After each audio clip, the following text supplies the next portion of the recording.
Welcome back to course Big Data Analytics and Business Intelligence. So our today's topic is Data Analytics Project Lifecycle. So we already discussed about data analytics. So what is data analytics? Data analytics is nothing but a process of examining huge amount of data so as to uncover a hidden pattern from that data. Means in short we can say that it's a process of data mining where we are uncovering, we are just finding, we are just extracting the pattern from a huge amount of data. So this is what a data analytics.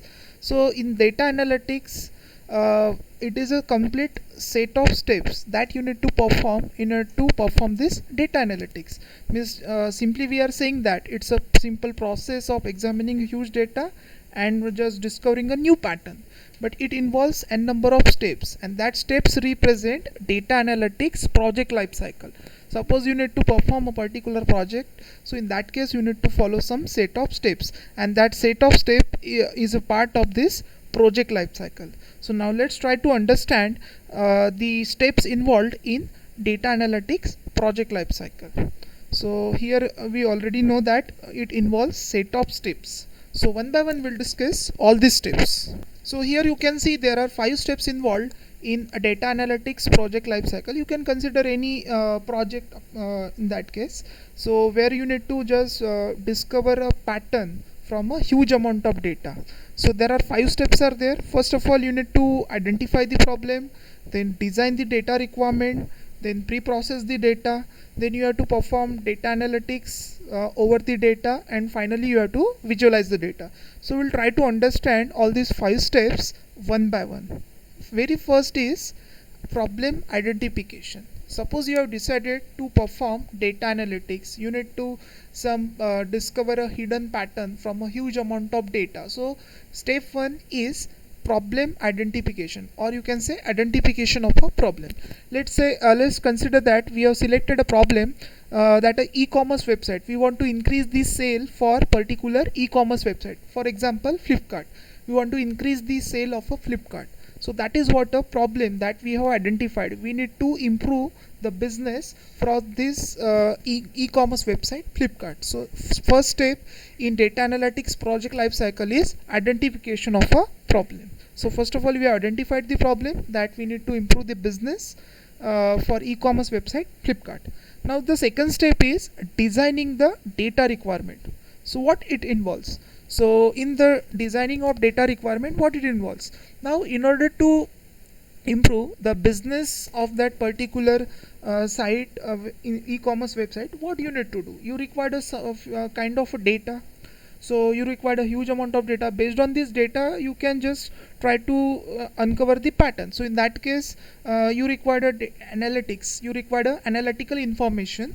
How many information that for particular page, how many person have visited that pages, for what time, for how much time they have access that particular page, what is a gender. So n number of this is called as a analytics, and that is generated by Google Analytics. Google, suppose you heard about this YouTube Analytics. In that case, you can easily find out that particular video is watched by how many users, for how much time they have watched it, how many videos are there which are like and not like. So based on this, you may identify the thing. Same thing will be there in case of a e-commerce website. For example, Flipkart have developed a website.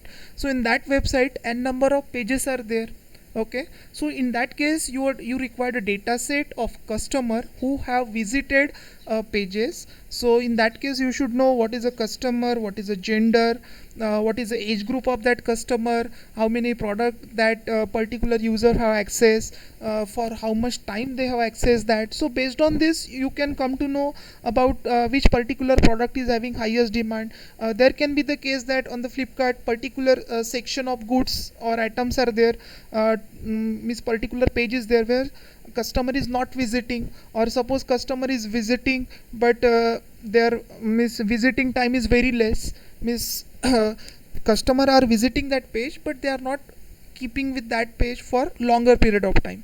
So that all this information we want in order to improve this, so that we come to know that what are the pages are there which is very popular, where most of the customer visited for a maximum period of time, and what are the pages are there where customer as not persisting, not continuing their visit, they are just visiting it and getting out from the pages. So we can improve this. Either we can improve that product, or we can remove that product and we try to insert a new product. So in this way we can help. So in that case, first of all, you need to set a requirement, what kind of data you required in order to solve a particular problem. So in this case, our problem is to improve the business for Flipkart. So in that case, we required a customer data. So in designing data requirement, you need to decide what kind of data you required, and second thing is how to collect that data. So that data you can collect from Google Analytics. Google Analytics will give some kind of data free of cost, but in order to get full data, you need to pay for that. So second thing is that you need to gather the source from where you can collect your data. So this is what designing a data requirement. You need to decide what data you required and what are the sources of data from where you can get that data.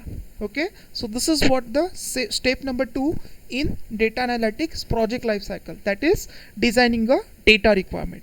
Now we come back to third step, pre-processing of data. So what we assume in the second step, we assume that we have identified what kind of data we required, and after that we have identified the source and we have collected the data. So this much part we have completed in step number 2. Now we come to step number 3. So step number 3 is what? Data pre-processing. Means the data which you have collected from many resources or sources, that data you cannot directly give to any particular algorithm. Before that, you need to pre-process the data. You need to bring this data in an appropriate format. Maybe the case that the data that you have collected may be present in the Word file, a Notepad file. So means n number of files are there, so you need to gather that data, you need to integrate that data into a single file, you need to bring that data in the CSV file. Means it's totally depend on that particular model. So you need to pre-process the data. So pre-processing of data means what? You need to just clean that data. Just because you have collected the data, after that you need to perform a clean operation. So during that cleaning, you will identify some outlier. Okay, some data may be missing values are there are some columns are there where data is not present, so that field is kept as a blank. So in that case, you require some kind of data. So in the data processing, what you are doing, you are bringing your data in an appropriate format, so that directly you can give it to model, and that model can learn based on this, and it will try to just extract the pattern from that particular data. So in case of a big data, dataset need to be formatted and uploaded to Hadoop distributed file system. We are talking about in terms of a big data. So in case of a big data, we understand that SDFS is a file system where we are going to store our data, and after storing the data, we are using MapReduce function in order to process the data. So in case of a big data, these two things are important. For storage of a data, you are using SDFS, and in order to process that data, you are going to use Mapper and Reducer. So in short, in data processing, what you are doing, you are bringing your data in an appropriate format so that you can pass it to model, and model will perform processing on that and extract the pattern. So this is what your step number 3, that is data pre-processing. So after pre-processing of data, step number 4 is performing analytics over data. That means exactly you will process the data as per your need. So performing the data analytics over data. So we have just identified in step 3 that we have stored our data in the SDFS because we are dealing with the big data. So our data is present in the Hadoop distributed file system. Now in order to process the data, what we required a MapReduce. So analytics can be performed with various machine learning algorithm.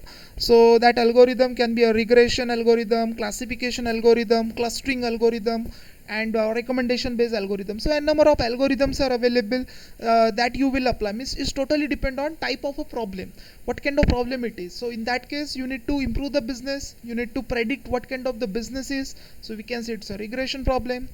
Suppose you want to get a decision whether my business will continue on yes or no, whether my business will get improved or not, yes or no. So it's a classification problem, so you need to decide that. So during identification of problem we have decided what kind of problem it is, whether it's a regression problem, whether it's a classification problem, clustering problem, or recommendation based problem. And for big data, same algorithm can be translated to MapReduce algorithm for running them on a Hadoop cluster by translating their data analytics logic to MapReduce job, which is to be run over the Hadoop. Here we are considering a big data, and in case of a big data we have Hadoop distributed file system for storing of data, and for processing of data we are going to use the MapReduce. So here with the help of MapReduce we'll perform analytics over a data. So after performing the data analytics, we'll try to discover some kind of pattern from this huge amount of data, and we are going to perform final step. So what is the final step in data analytics project lifecycle? Data visualization. So in the data visualization, what you will do, you will make use of different kinds of graph, different kinds of chart in order to visualize your data. Means if you are using particular tools, say for example I need to represent the population data. So how can I represent it? Suppose I will show it with the tabular form. It is okay, you can show it with the help of tabular form. But suppose you are showing that population data with the help of particular chart, it may be a bar graph, it may be a line graph, it may be a pie chart, then its visibility is more. Okay, it increases the visibility of that particular data, it increases the understandability of that particular user. So it helps us to understand data in the proper manner. That's why data visualization is very very important. That's why we talk about the various tools are there. There are various data visualization tools are available. Suppose you considered a Python. So in case of Python, data visualization library is there. Matplotlib is one of the libraries there. Seaborn is another library in case of Python. Suppose we talk about R language. In case of R language we have ggplot2.